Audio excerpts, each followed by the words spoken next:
Network marketing বিজনেসে এই ভিডিওতে বলা 9টা ধাপ আপনি যদি কমপ্লিট করেন তাহলে এই বিজনেসে সাকসেসফুল হতে আপনাকে কেউ আটকাতে পারবে না। So hello everyone, myself Bidisha Roy, I am a digital entrepreneur and a proud network marketer. তো আজকের চ্যানেলে আপনি যদি নতুন হয়ে থাকেন, আজকের ভিডিওতে আপনি যদি নতুন হয়ে থাকেন তাহলে চ্যানেলটাকে সাবস্ক্রাইব করে নিয়ে বেল আইকনটাকে প্রেস করার জন্য বলবো, যাতে করে এরকম দারুণ ইনফরমেশন ভিডিও আপনার থেকে মিস না হয়ে যায়। তো চলুন ভিডিওটা স্টার্ট করা যাক। সো আজকে যদি আমাদের নেটওয়ার্ক মার্কেটিং বিজনেসে সাকসেসফুল হতে হয় তাহলে যে আমাদের ফার্স্ট স্টেপটা ফলো করতে হবে সেটা হচ্ছে, আমাদের ফার্স্ট যে পয়েন্টটা সেটা হচ্ছে 100% ইউজ অফ প্রোডাক্ট। মানে হচ্ছে নেটওয়ার্ক মার্কেটিং বিজনেস স্টার্ট করার পর আমাদের যেটা ফার্স্ট করতে হবে 100% প্রোডাক্ট নিজেদেরকে ইউজ করতে হবে, নিজেরা 100% প্রোডাক্ট ইউজার হতে হবে।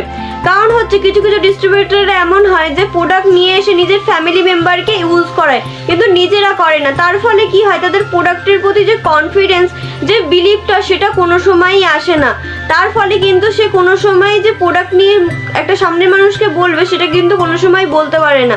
তার জন্য আমাদেরকে প্রথমে কি করতে হবে, যে 100% প্রোডাক্ট ইউজার নিজেদেরকে হতে হবে। তাহলে আমরা যদি নিজেদের প্রোডাক্ট ইউজ না করি তাহলে আমরা একটা মানুষকে বলবো কি করে, কনফিডেন্সের সাথে। আমরা যখন বলবো তখনই তো একটা মানুষ প্রোডাক্ট নেবে, সে কনফিডেন্স পাবে আমাদের কনফিডেন্স দেখে। কিন্তু আমরা যদি নিজেরাই প্রোডাক্ট ইউজ না করি তাহলে কিন্তু তারা প্রোডাক্ট নেবেও না, সেই প্রোডাক্ট কিন্তু শেয়ারও আমরা করতে পারবো না ভালো করে। আমাদের 2 নম্বর পয়েন্ট হচ্ছে basic knowledge about the company. বেশিরভাগ মানুষেরাই কি করে, বিজনেস স্টার্ট করার পরেই তারা ইনভাইট করতে চলে যায়, প্রেজেন্টেশন দেখাতে চলে যায়, কোনো কোম্পানির বেসিক নলেজ না নিয়েই তারা কাজ শুরু করতে শুরু করে। সেই কাজটা শুরু করার ফলে তাদের কি হয়, তাদের সাথে যখনই তারা ফিল্ডে যায় তারা অনেক কোশ্চেনের সম্মুখীন হয়, আর কোশ্চেনের সম্মুখীন হওয়ার ফলে তারা অনেক কোশ্চেনের প্রপার আনসার কিন্তু দিতে পারে না। তো আমাদের ফার্স্টে যেটা করতে হবে, কোম্পানির বেসিক নলেজ নিতে হবে। যেমন কোম্পানির প্রোফাইল, কোম্পানির ম্যানেজমেন্টে কে আছে, কোম্পানির ইনকাম প্ল্যান, কোম্পানির প্রোডাক্ট, আমাদের কোম্পানি কত সালে স্টার্ট হয়েছে, এই বেসিক নলেজগুলো কিন্তু আমাদেরকে আগে থেকে জেনে নিতে হবে। আরেকটা জিনিস আমাদেরকে জেনে নিতে হবে যে যেই কোম্পানিতে আমরা আছি, যেই কোম্পানিতে আপনি আছেন সেই কোম্পানি আদৌ ফ্রড না তো, মানি মার্কেটিং বা চিট ফান্ড না তো। এই জিনিসগুলো কিন্তু আমাদেরকে জেনে নিতে হবে। কারণ কি, আমরা যখন ফিল্ডে যাব, আমরা যখন প্রেজেন্টেশন দেখাতে যাব, তখন যেন এই কোশ্চেনের এই নলেজগুলো আমাদের জানা থাকে। যখন আমাদের এরকম কোশ্চেন করবে আমরা তখন প্রপারভাবে যেন আনসারটা দিতে পারি। তার জন্য আমাদের এই কোম্পানির বেসিক নলেজগুলো প্রেজেন্টেশন বা ইনভাইট দেখানোর আগে বা ইনভাইট করার আগে আমাদেরকে এই প্রপার এই জিনিসগুলো কিন্তু শিখে নিতে হবে। আমাদের 3 নম্বর পয়েন্ট হচ্ছে know the before you pitch it to someone. আমরা ম্যাক্সিমাম মানুষরাই কি করি বা আমাদের ম্যাক্সিমাম ডিস্ট্রিবিউটররাই কি করে, প্রোডাক্ট সম্পর্কে জেনে বা প্রোডাক্টগুলো ইউজ করে বা সিনিয়র কাছ থেকে শুনে ম্যাক্সিমাম ডিস্ট্রিবিউটররাই কি করে, নেক্সট দিন থেকেই প্রোডাক্টগুলো রেকমেন্ড করতে চলে যায়। কিন্তু প্রোডাক্টগুলো সম্পর্কে বেসিক নলেজ না নিয়ে আমরা যদি মানুষকে বলতে চলে যাই তাহলে কিন্তু আমরা ফেলিয়ার হয়ে বাড়ি আসবো। আমাদের প্রোডাক্টগুলোর বেসিক নলেজ নিতে হবে, যে আমরা কোন প্রোডাক্ট কাকে দেব, কোন প্রবলেমের জন্য আমরা প্রোডাক্ট দেব, বা তারা কিভাবে প্রোডাক্টটি ইউজ করবে। আমরা সব কিছু বেসিক নলেজ নিয়ে তারপরে মানুষকে শেয়ার করব।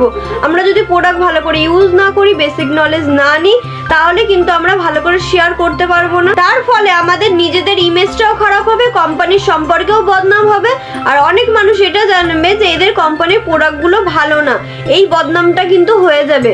তার জন্য আমরা সবসময় 100% প্রোডাক্ট আমরা নিজেরাই ইউজ করব, প্রোডাক্ট সম্বন্ধে বেসিক নলেজগুলো আমরা নেব, এবং যখন আমরা প্রোডাক্ট কাউকে শেয়ার করব, সিনিয়রের কাছ থেকে জেনে সবকিছু বুঝে যে কাকে কোন প্রোডাক্ট রেকমেন্ড করব, সেসব জেনে তারপরে আমরা একটা মানুষকে কিন্তু প্রোডাক্ট রেকমেন্ড করতে যাব। আমাদের 4 নম্বর পয়েন্ট হচ্ছে continuously show the plan and learn from দেয়ার।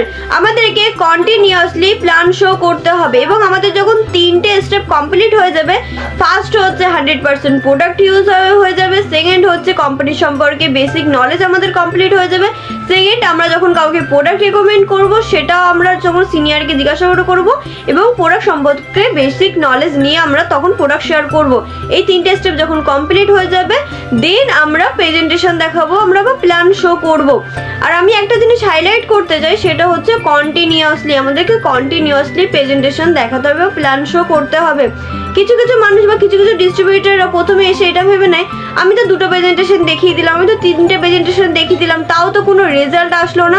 আমরা যদি এরকম ভেবে কাজ শুরু করি, এরকম ভাবলে কিন্তু আমরা কোনো সময় এই বিজনেস থেকে কিন্তু এগোতে পারবো না। দেখবেন একজন চাষি যখন মাঠে ফসল ফলাতে যায় তখন সে কিন্তু এটা কখনোই ভাবে না যে একটা বীজ ফেলবো, দেখি গাছটা বেরোয় কিনা, তারপর আমি আর বীজগুলো ফেলবো।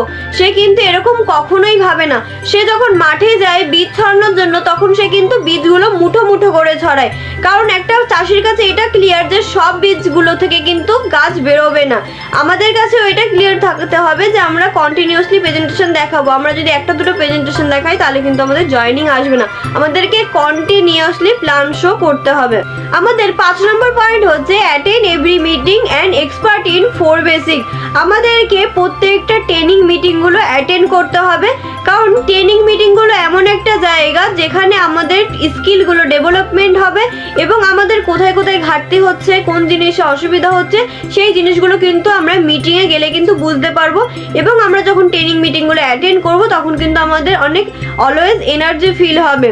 তার জন্য আমরা নিজেরাও ট্রেনিং মিটিংগুলো অ্যাটেন্ড করব এবং আমাদের টিম মেম্বারদেরকেও কিন্তু অ্যাটেন্ড করাবো। তার জন্য আমাদের কোম্পানির তরফ থেকে বা টিমের তরফ থেকে যেরকমই মিটিং আসুক না কেন, বা অনলাইন বা অফলাইন যেরকমই আমাদের মিটিং হোক না কেন, সব মিটিংগুলো আমরা অ্যাটেন্ড করব। আর আমাদের যেটাই এক্সপার্ট হতে হবে সেটা হচ্ছে 4 বেসিকে আমাদের এক্সপার্ট হতে হবে। যেমন 4 বেসিকের মধ্যে পড়ে আমাদের লিস্ট বিল্ডিং পড়ে, ইনভিটেশন পড়ে, প্রেজেন্টেশন পড়ে এবং ফলো আপ অ্যান্ড ক্লোজিং। এই 4টে কাজ কিন্তু আমাদের পড়ে। আর এই 4টে পার্ট কিন্তু, এই 4টে পয়েন্ট কিন্তু আমাদের নেটওয়ার্ক মার্কেটিং বিজনেসে অলওয়েজ কাজে লাগবে। তাই আমাদের এই 4টে কাজে কিন্তু মাস্টার হতে হবে। আর এটা সেটা আর এই পয়েন্টগুলো বা এই বেসিক নলেজগুলো বা এই স্কিলগুলো আমরা একেবারেই কিন্তু পাবো না, বা একেবারেই এইগুলোর উপরে মাস্টার হাসিল করতে পারবো না। সেটা আমাদের আস্তে আস্তে ফিল্ডে যখন আমরা কাজ করব, কন্টিনিউয়াসলি প্ল্যান শো করব, ট্রেনিং মিটিংগুলো অ্যাটেন্ড করব, তারপরেই কিন্তু আমাদের এই স্কিলগুলো কিন্তু আস্তে আস্তে ডেভেলপমেন্ট হতে থাকবে বা এই স্কিলে আমরা মাস্টার হতে পারবো। আমাদের 6 নম্বর পয়েন্ট হচ্ছে do this business seriously and for security. আমরা বিজনেসটা নেটওয়ার্ক মার্কেটিং বিজনেস বা ডাইরেক্ট সেলিং বিজনেস স্টার্ট তো করে ফেলি, কিন্তু কিছু কিছু মানুষ এই বিজনেসটাকে সিরিয়াসলি নেয় না। কারণ হচ্ছে কিছু কিছু মানুষ এরকম বলে যে কিছুদিন করে দেখি কি হয়, বা এরকম কিছু যদি বিজনেসে কিছু নাও হয় তাও আমাদের কোনো প্রবলেম নেই।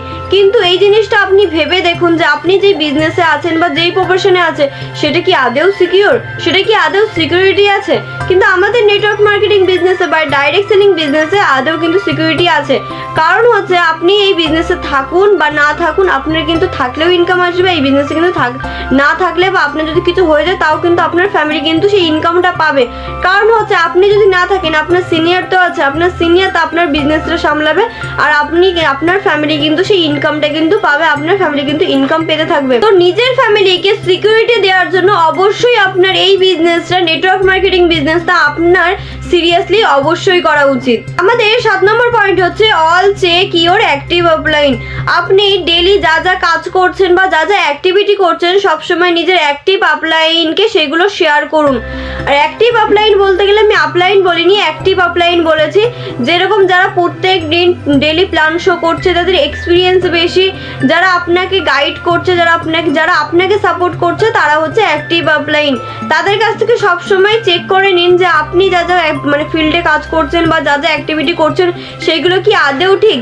তাদেরকে সবসময় শেয়ার করুন, না জেনে নিন যে আপনার কোথায় ভুল হচ্ছে বা আপনি কি কি ঠিক করছেন, সেগুলো সবসময় আপনি নিজের আপলাইনের কাছ থেকে চেক করে নিন। আমাদের 8 নম্বর পয়েন্ট হচ্ছে লিসেন সাকসেস স্টোরিজ। আমরা যখন নেটওয়ার্ক মার্কেটিং বিজনেস স্টার্ট করি না, তখন আমাদের ম্যাক্সিমাম মানুষেরই কিন্তু প্রপার মাইন্ড সেট আপ থাকে না। আমাদের আশেপাশের মানুষ যখনই আমাদেরকে নেগেটিভ দিয়ে দেয়, আমরা ম্যাক্সিমাম মানুষই কি করি, নেগেটিভ হয়ে যাই। আমরা তখন আমাদের মাইন্ড সেট আপে কি চলে আসে, আমাদের মাইন্ডে কি চলে আসে যে আমার এই ফ্রেন্ডটা তো করেছিল, সে তো কিছু করতে পারিনি, আমার পাশের বাড়ি দাদাটা তো কিছু করেছিল, নেটওয়ার্ক মার্কেটিং বিজনেস শুরু করেছিল, সে তো কিছু করতে পারিনি, আমি কি আদৌ এখান থেকে কিছু করতে পারবো, আমার দ্বারা কি হবে, এরকম মাইন্ড সেট আপ চলে আসে। কিন্তু আপনি যদি না চান যে এরকম মাইন্ড সেট আপ আপনার হোক, তাহলে আপনার বেশিরভাগ দিন বা প্রত্যেক দিন বা 1 থেকে 2 ঘন্টা বা যেটুকুনি টাইম পান সেইটুকুনি টাইম কিন্তু আপনার সাকসেস স্টোরি শুনতে হবে। কেমন সাকসেস স্টোরি? যেমন আপনার কোম্পানির সাকসেস স্টোরি শুনুন, বা অন্যান্য কোম্পানির বা অনেক সাকসেস স্টোরি আছে ইউটিউবে। সেই সাকসেস স্টোরিগুলো আপনি প্রত্যেক দিন বা ডেইলি যখন টাইম পাবেন তখন সেই সাকসেস স্টোরিগুলো শুনুন। আর সেই সাকসেস স্টোরি শোনার পর আপনি সবসময় মোটিভেটেড থাকবেন এবং সবসময় এনার্জেটিক ফিল করবেন। আর আপনি যখন এনার্জেটিক ফিল করবেন, আপনার যে টিম মেম্বারগুলো আছে তারাও কিন্তু অল টাইম মোটিভেটেড থাকবে, এনার্জেটিক ফিল করবে, আর আপনার বিজনেসটা কিন্তু গ্রোথ হবে। আমাদের 9 নম্বর এবং মোস্ট ইম্পর্টেন্ট পয়েন্ট সেটা হচ্ছে take all target as goals and achieve them. আমাদের কোম্পানিতে যেরকমই টার্গেট দেওয়া হোক না কেন কোম্পানি থেকে বা নিজের টিমের তরফ থেকে, যা যা টার্গেট দেবে আপনি সেইগুলোকে গোল হিসেবে নিন। কারণ আপনি যখন এই টার্গেটগুলোকে গোল হিসাবে নেবেন তখন আপনি ভালোভাবে কাজ করবেন এই গোলের ওপরে। আর কিছু কিছু মানুষ প্রথমেই এই টার্গেটগুলো আসলেই ভেবে নেয় যে আমি হয়তো এইগুলো অ্যাচিভ করতে পারবো না, আমি এই টার্গেটটা আমি অ্যাচিভ করতেই পারবো না, প্রথমে এই জিনিসগুলো ভেবে নেয়। কিন্তু এটা ভাবুন, আপনি যখন এই ছোট ছোট টার্গেটগুলো এই ছোট ছোট গোলগুলো আপনি ফুলফিল করবেন তখন কিন্তু আপনি বড় ড্রিমগুলোর কাছে কিন্তু আস্তে আস্তে কিন্তু পৌঁছে যাবেন। আপনার লাইফে কিন্তু তখন অ্যাচিভমেন্ট আসবে এবং আপনার সব টার্গেট বা গোলগুলো কিন্তু ফুলফিল হবে, আপনার সব ড্রিমগুলো কিন্তু ফুল হবে। তার জন্য অলওয়েজ যখনই আমাদের টিমের তরফ থেকে বা কোম্পানির তরফ থেকে যেরকমই টার্গেট দিই সেগুলোকে আমরা গোল হিসাবে নেব। আর সবসময় আমরা এই ছোট ছোট টার্গেটগুলোকে ফুলফিল করতে করতে আমরা নিজের বড় বড় ড্রিমের কাছে কিন্তু পৌঁছতে পারবো। তাহলে আমাদের যেরকমই টার্গেট দিক না কেন আমরা সব টার্গেট অ্যাচিভ করবো। তো এই 9টা পয়েন্ট আপনি যদি কাজে লাগান তাহলে কিন্তু নেটওয়ার্ক মার্কেটিং বিজনেস বা ডাইরেক্ট সেলিং বিজনেসে সাকসেসফুল হতে আপনাকে কিন্তু কেউ আটকাতে পারবে না। তো এই ভিডিওটা কেমন লাগলো আর এই 9টা পয়েন্ট কেমন লাগলো একদম কমেন্টে জানাতে একদম ভুলবেন না। আর চ্যানেলটাকে যদি এখনো সাবস্ক্রাইব না করে থাকেন তো চ্যানেলটাকে সাবস্ক্রাইব করে নেওয়ার জন্য বলবো। আর কারণ হচ্ছে এই চ্যানেলে নেক্সটে দারুণ ধরনের ইনফরমেশন ভিডিও আসতে চলেছে যেটা আপনার বিজনেস গ্রোথ করতে কিন্তু হেল্প করবে। তো এই ভিডিওটা এই পর্যন্তই, দেখা হচ্ছে নেক্সট ভিডিওতে।